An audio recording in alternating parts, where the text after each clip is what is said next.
दोस्तों, स्वागत है आपका अपने अपने यूट्यूब चैनल इलेक्ट्रिकल क्रैकर्स के अंदर। इलेक्ट्रॉनिक्स से क्वेश्चन लेके फिर से हाजिर हूँ।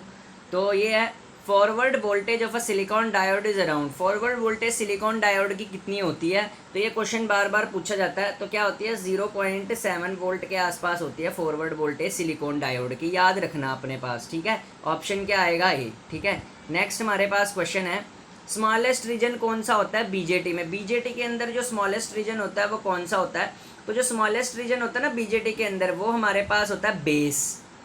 ऑप्शन आएगा ए, ठीक है। ऑप्शन आएगा ए। नेक्स्ट है, number of semiconductor layer in transistor. Transistor के अंदर कितनी सेमीकंडक्टर लेयर होती हैं?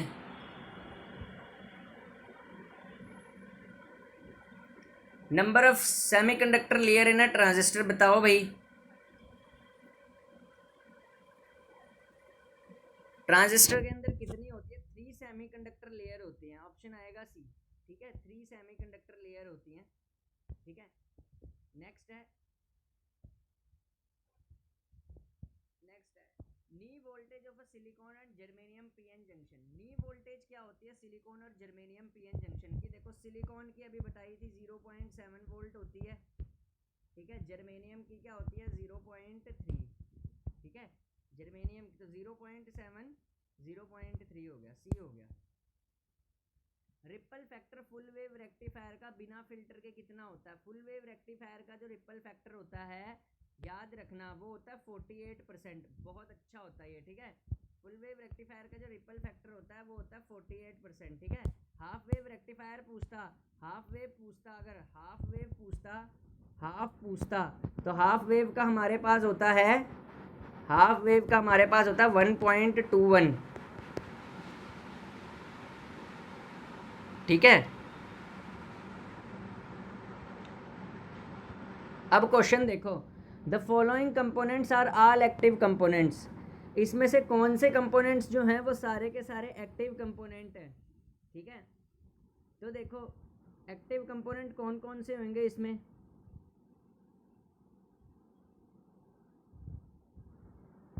देखो, ऑप्शन चूजिंग मेथड करो। रजिस्टर और इंडक्टर क्या होते हैं? पैसिव एलिमेंट, क्योंकि ये कोई एम्पलीफिकेशन नहीं करते, करंट सप्लाई नहीं करते, कुछ नहीं करते, ये तो रिसीव करते हैं ना। तो ये क्या हो गया? पैसिव। गलत हो गया। कैपेसिटर और इंडक्टर पैसिव हो गया। थर्मियोनिक, ये सब पैसिव हो गए। तो एक्टिव एलिमेंट्स कौन से हुए? एफईटी, डायोड, बीजेटी, और हमारे पास ये हुए बी हो गए, ठीक है। Option B. Ideal operational amplifier की इनपुट इम्पीडेंस कितनी रहेगी? आइडियल ऑपरेशनल एम्पलीफायर की, ऑप एम्प की इनपुट इम्पीडेंस कितनी होती है आइडियल कंडीशन में? इनफाइनाइट होती है। ऑप्शन आएगा बी। आइडियल की क्या होती है? आइडियल की क्या होती है? इनफाइनाइट। नेक्स्ट है, when forward bias is applied to the junction. जब भी कभी जंक्शन को फॉरवर्ड बाइस अप्लाई करते हैं तो क्या करता है? डिक्रीज हो जाता है पोटेंशियल बैरियर। ऑप्शन आता है बी, ठीक है। पोटेंशियल बैरियर डिक्रीज हो जाता है। नेक्स्ट होता है, बक बूस्ट ट्रांसफॉर्मर किसका पार्ट होता है? बक बूस्ट ट्रांसफॉर्मर किस वोल्टेज स्टेबलाइजर का पार्ट होता है? तो सर्वो वोल्टेज स्टेबलाइजर का पार्ट होता है बक बूस्ट ट्रांसफॉर्मर। तो ऑप्शन आएगा बी, ठीक है। नेक्स्ट हमारे पास, high speed switching can be obtained using. High speed switching किसके थ्रू ऑब्टेन होती है? ठीक है, हाई स्पीड स्विचिंग किसके थ्रू ऑब्टेन होती है? पावर बीजेटी के थ्रू ऑब्टेन होती है, ठीक है। तो ऑप्शन आएगा ए, ठीक है। नेक्स्ट है, a semiconductor diode use as a rectifier must be operated. Semiconductor diode जो यूज होता है रेक्टिफायर की तरह, वो कहाँ पे ऑपरेट होना चाहिए? लीनियर रीजन के अंदर। ऑप्शन आएगा बी, ठीक है। लीनियर रीजन के अंदर ऑपरेट होना चाहिए, तभी ऑपरेट करेगा। बी ऑप्शन है, रेक्टिफायर की तरह एक डायोड, ठीक है। नेक्स्ट है, इंस्ट्रिक्टिक सेमीकंडक्टर में फर्मी लेवल कहाँ पे लाई करता है? ठीक है, मोस्ट इंपॉर्टेंट है। इंस्ट्रिक्टिक सेमीकंडक्टर से यूपीपीसीएल फर्मी लेवल से क्वेश्चन पूछता है, यूपीपीसीएल के लिए इंपॉर्टेंट है, ठीक है। और एक उत्तराखंड का यूकेपीसीएस, उसमें भी पूछता है फर्मी लेवल से, ठीक है। नेक्स्ट होता है, इंस्ट्रिक्टिक सेमीकंडक्टर में फर्मी लेवल कहाँ पे लाई करता है? Exactly at the middle of the gap, ठीक है। तो ऑप्शन आएगा बी, इंस्ट्रिक्टिक सेमीकंडक्टर में मिडल ऑफ द गैप में लाई करता है फर्मी लेवल, ठीक है। और पी टाइप में पूछता फर्मी लेवल, तो पी टाइप में वैलेंस बैंड की तरफ लाई करता है फर्मी लेवल। ये ध्यान रखना, ये नोट कर लेना। पी टाइप में वैलेंस बैंड, अगर पी टाइप पूछता तो वैलेंस बैंड, की तरफ लाई करता है फर्मी लेवल, ठीक है। फर्मी लेवल कहाँ पे लाई करता है? Valence band. एन टाइप में, एन टाइप पूछता क्वेश्चन में तो कंडक्शन बैंड, कंडक्शन बैंड की तरफ, ठीक है। तो याद रखना ये सारी चीज़ें, ठीक है। मैं ही हूँ जो डील कर रहा हूँ इलेक्ट्रॉनिक से ढंग से, एमसीक्यू से, कोई नहीं करा रहा यूट्यूब पे, ठीक है। How many minimum diode are required in full wave bridge rectifier? Full wave bridge rectifier में कितने मिनिमम डायोड रिक्वायर्ड होते हैं? Full wave bridge wave rectifier में 4 डायोड रिक्वायर्ड होते हैं, ठीक है। ब्रिज वेव पूछा था, ठीक है, बता देता हूँ। हाफ वेव में, हाफ वेव में एक रिक्वायर्ड होता है, ठीक है, ये नोट कर लो। हाफ वेव में एक, फुल में, फुल वेव में 2 डायोड रिक्वायर्ड होते हैं, ठीक है। और ब्रिज वेव पूछा था, ब्रिज वेव में 4, ठीक है। तो ऑप्शन आएगा सी। हाँ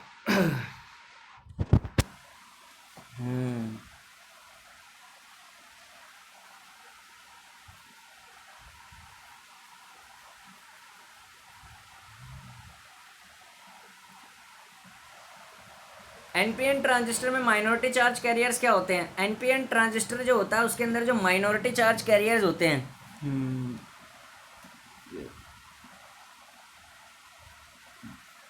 एनपीएन ट्रांजिस्टर में माइनॉरिटी चार्ज कैरियर्स क्या होंगे? होल्स होंगे, ठीक है। ऑप्शन है माइनॉरिटी होता है जो कम रहता है, तो एनपीएन में क्या होंगे? Minority holes. और मेजॉरिटी पूछता, अगर अगर मेजॉरिटी पूछ लेता,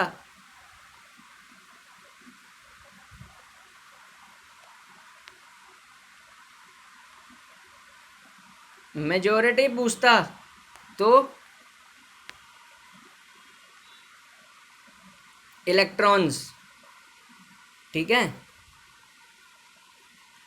एक ट्रांजिस्टर कैसा यूज होता है, ठीक है, एक ट्रांजिस्टर किस तरीके से यूज होता है, जरा करना है इस क्वेश्चन को। एक ट्रांजिस्टर किस तरीके से यूज होता है? टाइम दे रहा हूं 2 मिनट का, दिमाग लगाओ। हाँ जी, ट्रांजिस्टर को किस तरीके से यूज कर सकते हैं? क्या ट्रांजिस्टर स्विच की तरह यूज हो सकता है, एम्पलीफायर की तरह यूज हो सकता है, डायोड की तरह यूज हो सकता है, सब की तरह यूज हो सकता है, किसकी तरह यूज होता है? अब स्टूडेंट इस क्वेश्चन में क्या करेंगे, ये क्वेश्चन यूपीपीसीएल टाइप का क्वेश्चन है, थोड़ा ट्विस्टेड। स्टूडेंट क्या करेंगे, उन्होंने हमेशा सुना हुआ है ट्रांजिस्टर एम्पलीफायर की तरह करता है, एम्पलीफायर की तरह करता है, यहाँ पे टिक मार के आ जाएंगे और हो जाएगी नेगेटिव मार्किंग, ये पूरा क्वेश्चन हो जाएगा गलत। ट्रांजिस्टर को सिर्फ आप एम्पलीफायर की तरह नहीं यूज़ कर सकते। हाँ, मेन एप्लीकेशन तो एम्पलीफायर की होती है, लेकिन ये ऑक्सिलरी सर्किट में स्विच की तरह भी यूज़ हो सकता है, एम्पलीफायर की तरह भी यूज़ हो सकता है, ट्रांजिस्टर को डायोड की तरह भी यूज़ कर सकते हैं। डिजिटल इलेक्ट्रॉनिक्स पढ़ना, डायोड की तरह भी यूज़ करते हैं वहाँ पे। और D all of the above, transistor हमेशा सबकी तरह यूज़ होता है, सारा आएगा इसमें, D all of the above, ठीक है। तो ऑप्शन आएगा डी, ठीक है। यहाँ जो बंदा बैठा है ना, यहाँ छाती ठोक के बताता हूँ, एक्सपीरियंस्ड बंदा है, एक्सपीरियंस, ठीक है। पुष्पा झुकेगा नहीं, फायर हूँ मैं, ठीक है। तो चलो,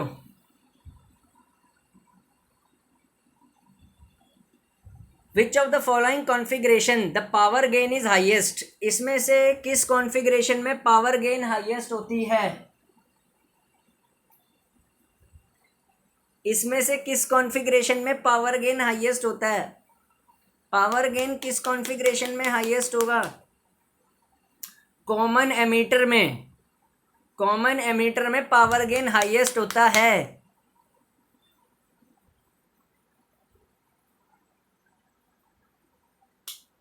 कॉमन एमीटर में पावर गेन हाईएस्ट होता है भैया, याद रखना, ठीक है। कॉमन एयर में पावर गेन हाईएस्ट होता है, क्यों होता है? क्योंकि कॉमन एमीटर का, ये बात भी याद रखना, कॉमन एमीटर का वोल्टेज गेन हाई होता है, voltage gain V gain, voltage gain भी हाई होता है, और current gain I gain, current gain भी इसका हाई होता है, ठीक है। तो पावर क्या होती है? पावर क्या होती है? Voltage multiply by current. अब एक एम्पलीफायर का वोल्टेज गेन भी हाई है, करंट गेन भी हाई है, तो पावर गेन तो ऑटोमेटिकली हाई होगा। ये भी तो आप दिमाग लगा के कर सकते हो ऐसे क्वेश्चन। तो कॉमन एमीटर ऑप्शन है, ठीक है। Which of the following oscillator is suitable for frequency in the range of megahertz? Megahertz frequency के लिए कौन सा ऑसिलेटर यूज होता है? हार्टले ऑसिलेटर, ठीक है, ऑप्शन सी। ठीक है, मैं आपको बता रहा हूँ एमसीक्यू के लिए ना, आप मेरे को फॉलो कर लो, ठीक है, सारे यूट्यूब चैनल को अलग कर दो, मेरा अलग कर दो, ठीक है ना, आपका 100% सिलेक्शन होएगा। वो तो यार मैं, मेरे को ये दिक्कत हो गई थी क्योंकि पावर ग्रिड की तैयारी मैं खुद भी कर रहा था, ठीक है ना, तो पावर ग्रिड में मेरे से एक गलती ये हो गई कि मैंने आपको ये सारे एमसीक्यूज नहीं कराए। इलेक्ट्रॉनिक्स के ऐसे ही एमसीक्यूज पूछे गए थे, इलेक्ट्रॉनिक्स भी आई थी, पावर ग्रिड में ऑसिलेटर का क्वेश्चन उठाया था उसने, ठीक है, डायोड। अगर मैं उस टाइम ये करा देता ना आपको, तो आप में से किसी ना किसी का पावर ग्रिड में फ़ायदा हो जाता। लेकिन क्योंकि उस टाइम मैं भी तैयारी कर रहा था खुद, लेकिन अब मेरा सिलेबस हो चुका है कंप्लीट, ठीक है, अब मैं सिर्फ कर रहा हूँ रिवीजन, ठीक है ना, क्योंकि मेरा वही होता है कॉम्पैक्ट स्टडी मटेरियल, ठीक है, और क्या बोलते हैं, इफेक्टिव कॉन्सेप्ट्स, ठीक है ना, एज पे हूँ मैं, थोड़े से नंबर चाहिए, फिर मेरा कहीं ना कहीं सिलेक्शन हो सकता है, ठीक है। तो अब मेरा सिलेबस तो हो गया कंप्लीट, ठीक है, और मैं कर रहा हूँ रिवीजन, तो इन एमसीक्यू कराने से मेरी रिवीजन हो जाती है, तुम्हारा फ़ायदा हो जाता है, ठीक है। तो इस तरीके से, ठीक है, तो ऐसे आप करिए, ठीक है। और एमसीक्यू नो डाउट आप मेरे को फॉलो कर लो, जो भी मेरी वीडियो आती है ना एमसीक्यू, उसको कॉपी में नोट कर लो। ये जो इलेक्ट्रॉनिक्स के 2 सेशंस मैंने डाले हैं ना इससे पहले, वो उसकी मैंने प्लेलिस्ट बना रखी है, तीसरा भी बना रखा है, इलेक्ट्रॉनिक एमसीक्यू में जाके देखना, मिल जाएंगे आपको। मार्केट से कॉपी लेके आओ, इन सारे एमसीक्यूज़ को नोट कर लो, पक्का आएंगे ये एमसीक्यूज़, ऐसे पूछ रहा है आजकल, ठीक है। तो ऑप्शन आएगा सी।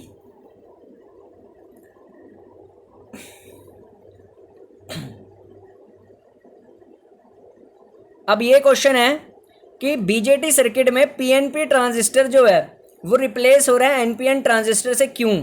ठीक है ना, अगर न्यू सर्किट को हमें एनालिसिस करना हो तो बीजेटी में अगर हम पीएनपी को रिप्लेस करें एनपीएन से न्यू सर्किट को एनालिसिस करने के लिए, ठीक है ना, तो क्या होना पड़ेगा, क्या करना पड़ेगा, हमें सारी करंट और वोल्टेज वैल्यूज़ को replace all calculated voltage and current value by reverse values. तो हमें सारी करंट और वोल्टेज वैल्यू को रिवर्स वैल्यू से रिप्लेस करना पड़ेगा, क्यों? क्योंकि इनका जो एक्शन होता है ना दोनों का, एनपीएन और पीएनपी का, वो उल्टा होता है, ठीक है ना, ये पूछ रहा है वो, ठीक है। तो ऑप्शन आएगा इसमें डी, ठीक है, ऑप्शन क्या आएगा? डी, ठीक है। आरसी ऑसिलेटर में क्या यूज़ होता है बताना जरा, आरसी ऑसिलेटर में क्या यूज़ होता है? आरसी ऑसिलेटर जो होता है ना, आरसी ऑसिलेटर रजिस्टर और कैपेसिटेंस का ऑसिलेटर होता है इसमें, और इसमें 3 आरसी कॉम्बिनेशन यूज़ होते हैं। ये उंगली देख लेना मेरी, ये छप जानी चाहिए दिमाग में। ये क्वेश्चन बहुत ज़्यादा कंफ्यूज करता है, ऐसे ही करके पूछ देता है, ठीक है। ये क्वेश्चन एमपीपीजीसीएल में आया था, एमपीपीजीसीएल में आया था ऐसा ही क्वेश्चन, सेम टू सेम, ठीक है। कन्फ्यूज़न वाला कि 1 आरसी होता है, 2 आरसी होता है, 3 आरसी कॉम्बिनेशन यूज़ होते हैं। इसकी सर्किट डायग्राम पढ़ना जरा अपनी सेमेस्टर की बुक में, 3 आरसी कॉम्बिनेशन यूज़ होते हैं, ठीक है। अब होता क्या है इसमें,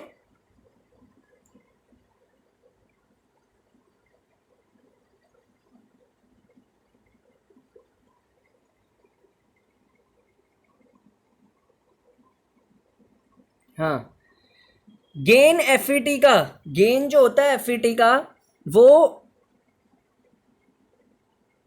gain of the FET amplifier can be change by changing.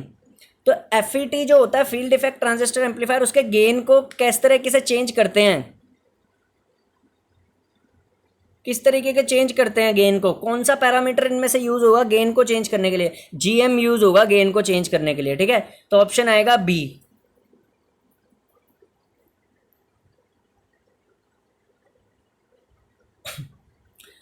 In a common emitter amplifier, the circuit, the AC voltage between emitter and ground, emitter और ground के बीच में कैसी वोल्टेज होएगी? सिर्फ कंफ्यूज करने के लिए दे रखा है, सिंपल क्वेश्चन है भाई, एमीटर और ग्राउंड के बीच में 0 वोल्टेज होती है यार, तभी तो ग्राउंड है, वो 0 वोल्टेज होएगी ना। ऑप्शन आएगा सी।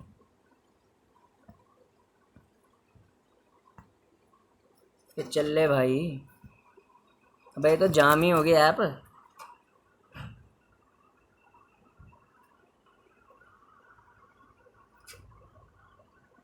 अच्छा, क्वेश्चन ही खत्म हो गए, लास्ट था भाई ये, थैंक यू, ठीक है, ठीक है। तो आज के लिए लास्ट था, ठीक है, बाकी के क्वेश्चन अगले उसमें देखेंगे, ठीक है।